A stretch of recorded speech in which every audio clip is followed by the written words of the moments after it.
Hi there, Telebait here with another video reviewing my games from the seasonal tournament. Check out my previous video if you want to know what that is. This time we're going to take a look at my last game of the tournament, and at this point I had 2 wins and 2 losses, so I really needed to win this last game to get that card back, which I really wanted. So for this game we're up against an Invoke deck with Ionia taking in some denies and a Notify and 1 Mina. It's a bit of an unusual deck, and it definitely has a weakness of lack of removal. It's pretty much reliant on the comets from Solari Priestess to be used as removal. He's also running a Freylord Shadow Isles Anivia deck, and that's one of the decks I built my lineup to be very strong against, with the Obliterate cards and Deny stopping Anivia plays and Harrigan plays. So for me, the best ban out of these decks options was definitely Go Hard. And he bans my Invoke list, which is a bit annoying because my Invoke list was probably the strongest into his Anivia matchup. Out of my 2 remaining lists, I think Shen Fiora has the better matchups into his deck. So I picked that first, giving me 2 shots with my weaker deck if I manage to win with the Shen Fiora deck.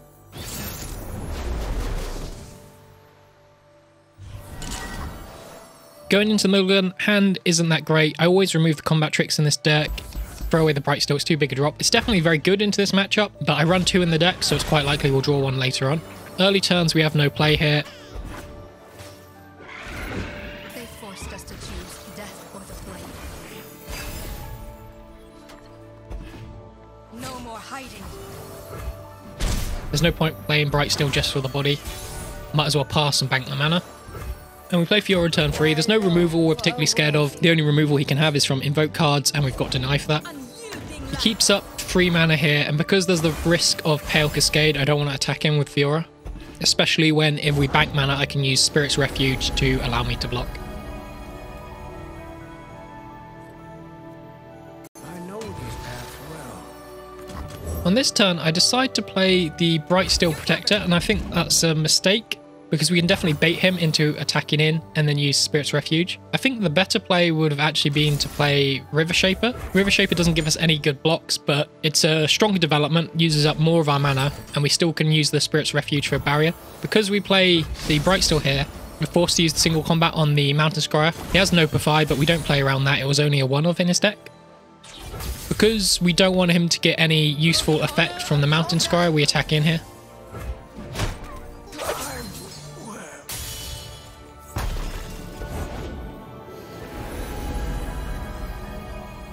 And he plays another one, which is a bit annoying. And I choose to go with Concerted Strike here. And that's an okay play. There is a question of would it be better to develop, but preventing him getting value from Mountain Scry's effect is pretty important here. I have no equal.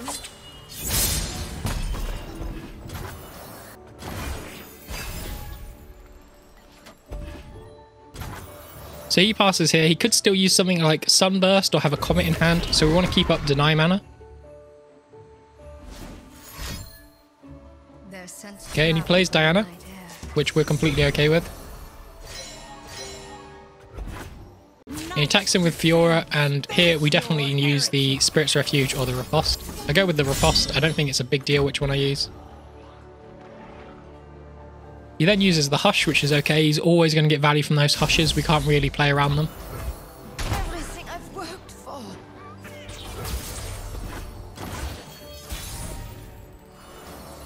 Here I choose to play the River Shape instead of the other Fiora, which is very interesting.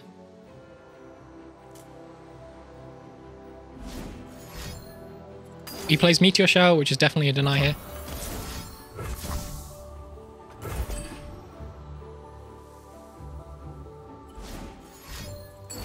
And he has his own Deny, so that's a bit annoying, but it's not too bad. And we definitely remove his Diana here.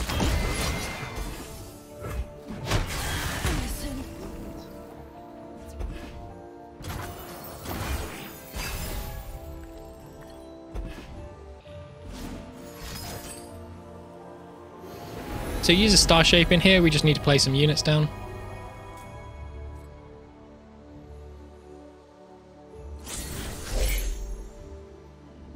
Here we just develop our board. We're in a fairly good position here.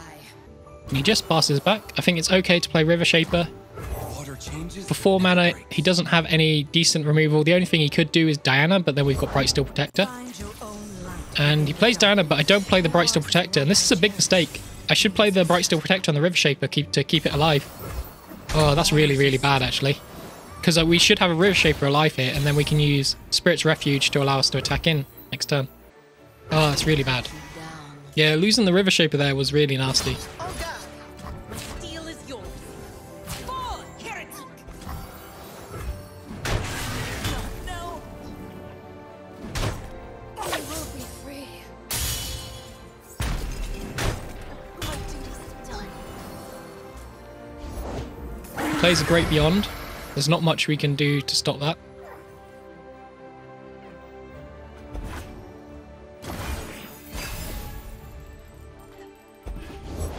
And he plays the other one, that's game.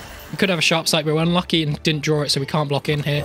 And the really costly misplay was definitely not Brightsteel in that, because if I Brightsteel the River Shaper lives, then we can attack in next turn and use Spirit's Refuge on it to keep it alive, and it'll generate 1, maybe even 2 spell cards from hand. If one of them Sharp Sight, it completely changes how that game finishes at the end. I don't think I played particularly bad. I didn't do anything majorly wrong apart from that Brightsteel Protector play, and I was just quite unlucky. Okay, going into this matchup, I stick with the Shen Fiora. It doesn't really matter what I pick. I have to beat his Anivia deck with both my decks now. My hand's goddamn awful, so I just have to get rid of all of it, hope for some early drops. The strategy with this is you put early pressure on, and then you use Deny to stop things like Ruination and Harrowing.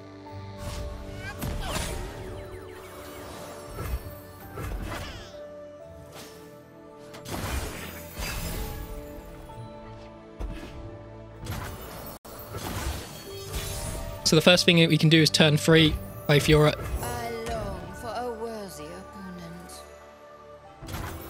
And we attack in. Strike death.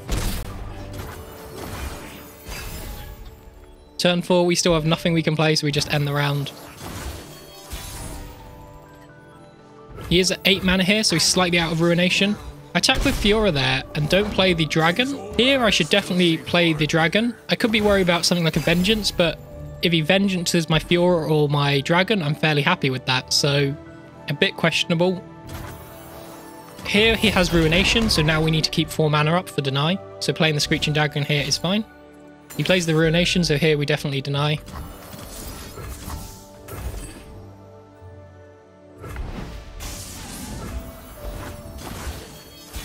So he only has 7 mana here, he can't do another Ruination. So I should play Cyphria, but I open attack here, which is a bit questionable. I'm not sure why I'm continuously open attacking. I should definitely play the Cyphria first.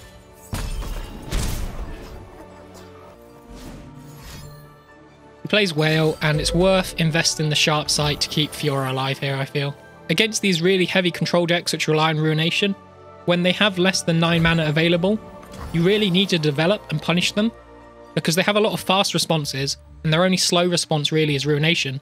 So if they don't have enough mana for Ruination, you should just develop. I am one with the land.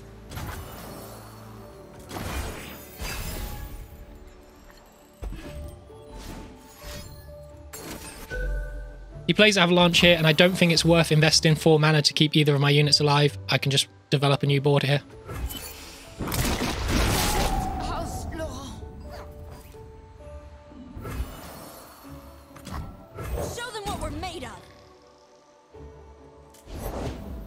So he plays Anivia, burns all his mana. He will be at 9 mana next turn, so he could have another Ruination. And he does run 3 in his deck, so we do need to be very careful about that. Because of that, I think this plan with the Relentless Pursuit is a good one. We get an attack off here, and then we can open attack next turn.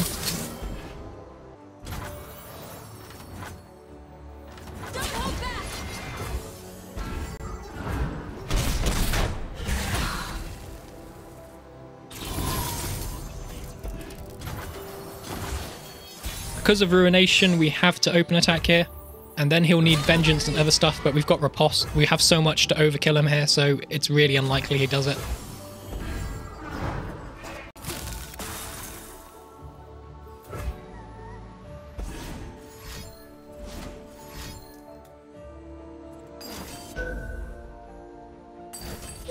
So here is the case of what's the better target to riposte in case he has another Vile Feast. So if he has another Vile Feast and I riposte the Bright Steel Protector, he'll heal 4 from the Grasp on the Bright Steel and the Vile Feast on the Dragon. So it's better to riposte the Dragon, that way we definitely win. So yeah, some questionable plays there about not developing when he didn't have a threat of Ruination. Could have been costly, but in general my deck is really favoured into that matchup, so it worked out okay.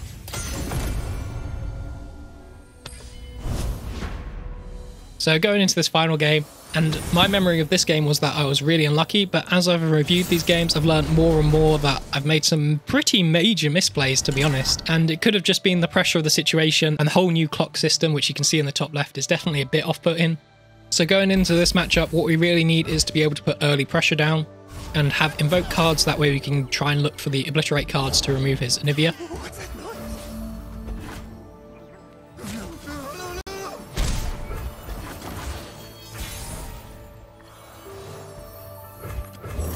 Turn 2, we just play Mountain Goat, there's not much else to do. That would be a really bad trade into Avaros and Sentry, so we don't want to attack here. Safeguard our homes. Mystic Shot isn't going to get much value in this matchup, so using it to kill the Avaros and Sentry and allowing us to attack him with Mountain Goat is okay use.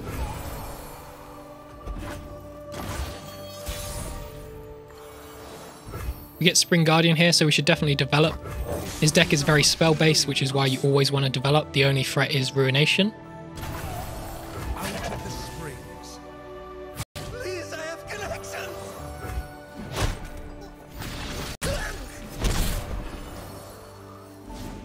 So he tries to kill the goat. Guiding Touch here is great value. We're not really going to be using it to heal our Nexus. If we're at the point against this deck where we need to start desperately healing the Nexus, the game's probably over already.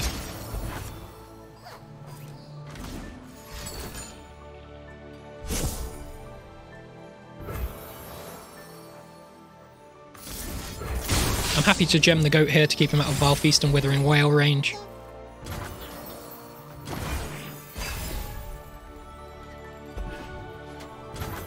Turn 5 here, he can't Ruination, so I should play the Vi here. It might force out a Vengeance, but that would put him on 7 mana for next turn, so then I could play the second Vi without the fear of a Ruination. He might have a second Vengeance, but even then we're trading 5 mana for 7 mana, which is good trades for us.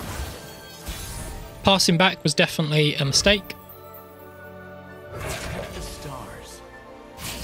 And because of that now, I have to open attack. I can't play Vi here because Ruination would be too devastating. He plays Anivia, which allows us to play Vi, but at this point, I think missing that chance to play Vi is just too costly here.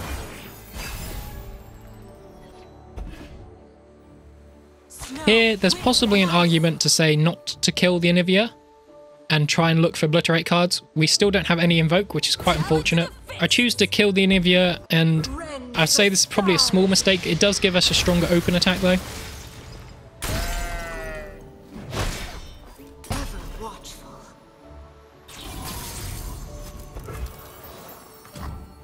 I think playing the Spring Guardian here was a mistake as well, because if he has Ruination, that would be really bad. I don't think he's too bothered about killing his egg either. And there's the Ruination.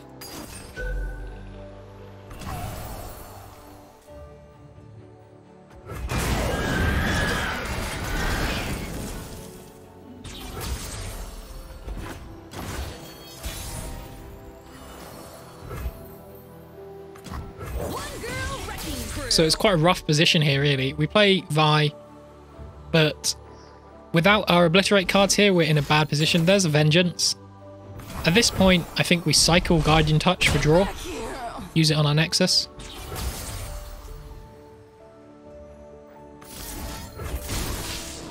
Star Shaping, that's great. We really need that.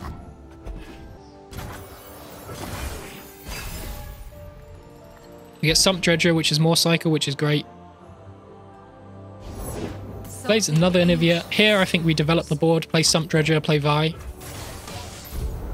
I could play Star Shaping, but we don't need the Obliterate cards quite yet, so we don't have to use Star Shaping right now. We're still looking for another Invoke card, because the strongest card we can get from Star Shaping in this matchup is Cosmic Rays, and that requires us to have another Celestial card in hand.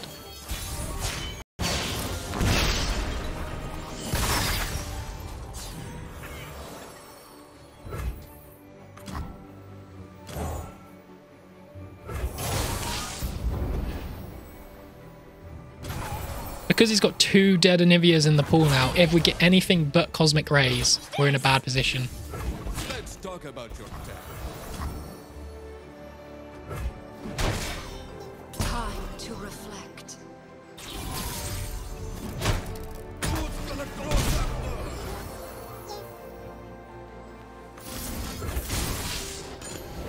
door? And we don't get it. There are 2 strategies now. We can either hope he doesn't have the Harrowing, which is a 3 of in his deck, so it's really unlikely. And if we're going for that line, we go for the Immortal Fire and try and get wins with the Elusive. Or we can go with Living Legends and hope to get Cosmic Rays from Living Legends.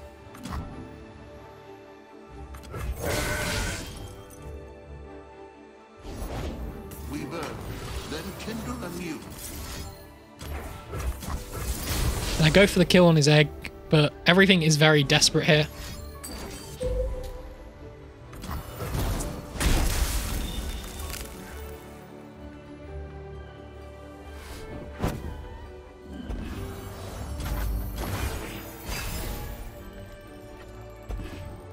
For my homeland. Flex him with Anivia. We don't actually want more dead Anivias in the pool. So blocking with Vi here is a mistake. I should block with the goat.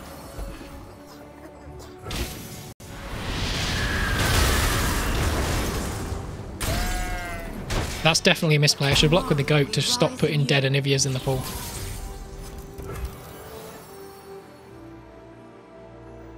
Now go for the Static Shock to remove the Anivia. I'm okay with that. We can still play Immortal Fire next turn.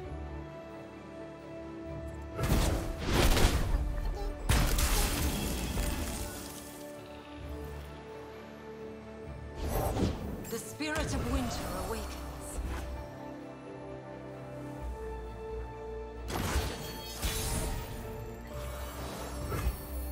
At this point, we really need to start pressuring, so playing the Immortal Fire is really good here. So we attack in, and we should only attack with the Immortal Fire, because we don't want to give him the option of removing units from his board, and we don't want to lose blockers for his turn when he uses the Harrowing. And this is a big mistake. This is a big mistake. Removing the Rekindler gets him another revive from his Harrowing.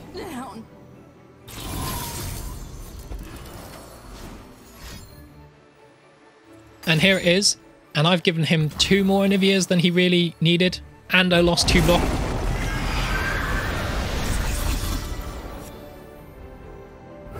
Get excited here to remove the egg is fine, but at this point I believe his open attack wins.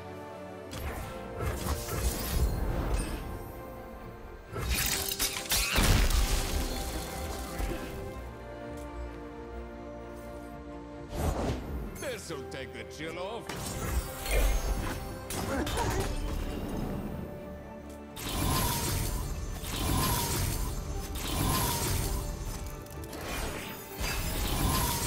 This is our time. He attacks in, and there's no way for me to live here. All I need to do is cycle Pale Cascades for healing. If I don't get Star Shape in, I lose.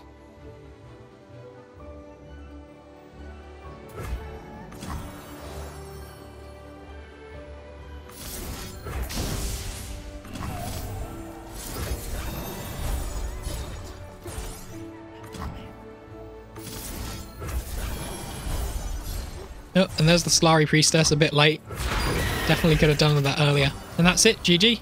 I definitely was a bit unlucky not getting many Invoke cards in a matchup where you really need the Obliterate cards.